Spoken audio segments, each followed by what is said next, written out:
We know that we are no longer living in the America of our forefathers. And it's time for us to wise up, stand up, and say, who is running this country? And what exactly do they believe? I'm convinced that we have one party in Washington, D.C. There is no longer a two-party system.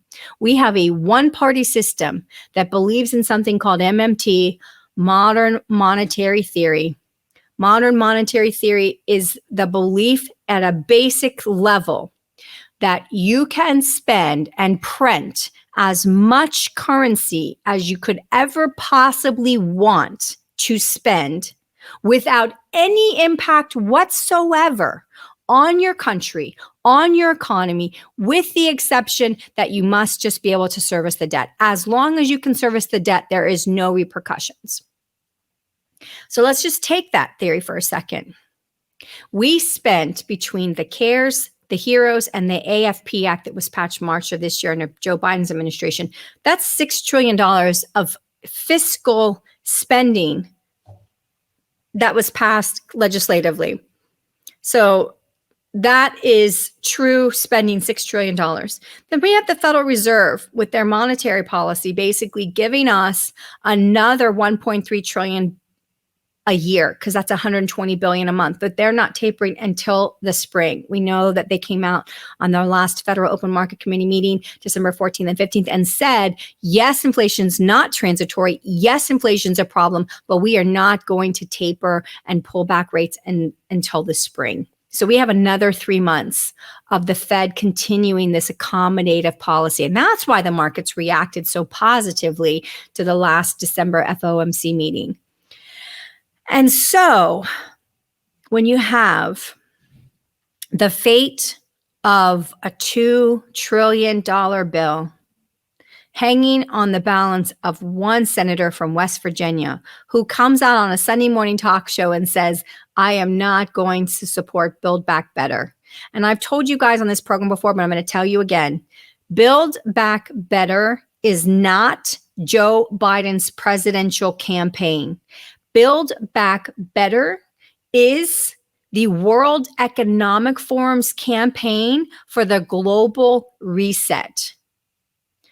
I am going to tell you, and we have people write in and say, why are you talking about politics on a financial show? Look at the full name of the title. It's Crashes and Taxes, and it talks about politics and politicians, because who passes the tax law in this country but the politicians? How can we talk tax without talking politics? So we will talk politics and we won't apologize. If you don't like it, don't listen. You don't need to write us and tell us you're upset that we talked about politics. We will discuss politics on this podcast from time to time as it's necessary. And this is one of those times it's necessary. When you have your Congress, and specifically your Senate, literally divided 50-50, and the vice president has to break any ties. If you can't get to 50 with your own party, you should probably wake up. And there's some cognitive dissonance going on here with this Build Back Better, because remember, they started off with $5 trillion.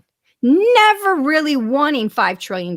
They started with $5 trillion because that's what they want to do, is they want to put this huge benchmark in your head so that when people say that's outrageous and they cut it down to $2 trillion, then they'll be able to say, oh, well, we're saving you $3 trillion. No, you're costing me $2 trillion because the $5 trillion was never approved, and it's nothing. It's an anchoring psychological principle. If you anchor somebody to a new number, when you're talking about a new bill and you come down off that number, you can claim that you have already cut everything to the bare bones and you're saving them. We know that the analysis has been done, that this $2 trillion that calls for temporary family support, that we know this Congress wants as permanent UBI, universal basic income, that if they make these things permanent as they want, the $2 trillion price tag they've cut Build Back Better to becomes automatically, magically again, $5 trillion.